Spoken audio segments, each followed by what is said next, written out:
পবিত্র রমজান মাসেও থেমে নেই ভারতের মুসলমানদের ওপর অত্যাচার নির্যাতন। তারই ধারাবাহিকতায় সম্প্রতি দেশটির উত্তরপ্রদেশের বারাণসীর গঙ্গা নদীতে ঘটেছে এমনই একটি ঘটনা, যেখানে নৌকায় বসে ইফতার করার কারণে ধর্মীয় অনুভূতিতে আঘাতের অভিযোগ এনে 14 জন মুসলিম যুবককে গ্রেপ্তার করা হয়েছে। বিস্তারিত জানাচ্ছেন মেহেদী হাসান।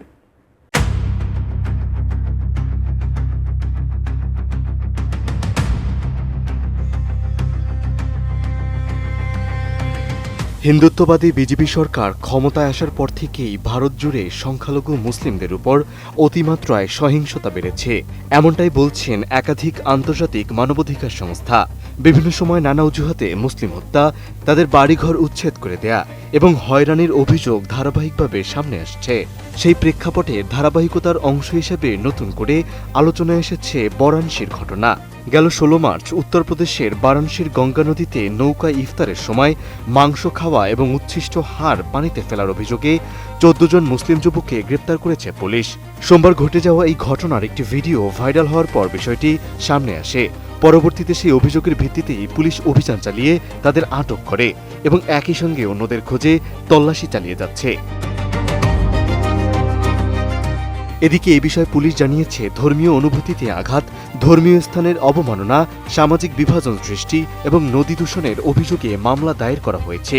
একই সঙ্গে 2023 সালের ভারতীয় ন্যায় সহিংসতা এবং 1974 সালের পানি দূষণ প্রতিরোধ আইনের বিভিন্ন ধারা যুক্ত করা হয়েছে। তদন্তের স্বার্থে একাধিক টিম কাজ করছে বলেও জানিয়েছে প্রশাসন। উন্নত মানের কাঁচামাল আরআইএল অ্যাঙ্গেল এন্ড চ্যানেল, এখন কাঠের দিন শেষ, আরআইএল এর বাংলাদেশ। অন্যদিকে এই ঘটনার অভিযোগকারী বিজেপি যুব সংগঠনের নেতা দাবি করেন, ইফতারের নামে গঙ্গায় পবিত্র স্থানে আমিষ খাবার খাওয়া হয়েছে, যা সনাতন ধর্মাবলম্বীদের অনুভূতিতে আঘাত করেছে। তবে এর বিপরীতে পাল্টা প্রতিক্রিয়ায় স্থানীয় মুসলিম প্রতিনিধি SM ইয়াসিন বলেন, মুসলিমদের লক্ষ্য করে হয়রানি করার জন্য এই মামলা দেওয়া হয়েছে।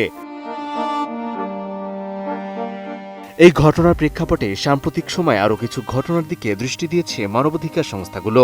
তার মধ্যে একটি মেঘালয়ের সাম্প্রদায়িক সহিংসতায় মুসলিম নিহত এবং বহু পরিবার বাস্তুচ্যুত হওয়ার ঘটনা। একইভাবে দিল্লিতে ঈদের আগে মুসলিমদের বিরুদ্ধে হুমকি ছড়ানো হচ্ছে এবং 26গড়েও একাধিক হামলার ঘটনা ঘটেছে, যেখানে মুসলিম পরিবারগুলোকে গ্রাম ছাড়তে বাধ্য করা হচ্ছে। ভারতের সংখ্যালঘু নির্যাতন নিয়ে একাধিক পরিসংখ্যান বলছে, 2025 সালে 1318টি বিদ্বেষমূলক বক্তব্যের ঘটনা নথিভুক্ত হয়েছে, যার 98%ই মুসলিমদের লক্ষ্য করে দেওয়া হয়েছে।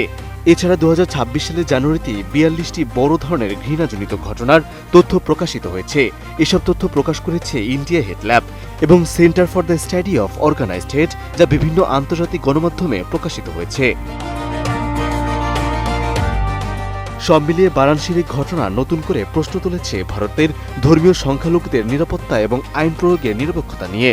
ফলে চলমান এই পরিস্থিতি ঘিরে দেশটির মুসলিমদের মাঝে উল্লেখযোগ্য হারে উদ্বেগ বাড়ছে। মেহেদী হাসান, ATN নিউজ।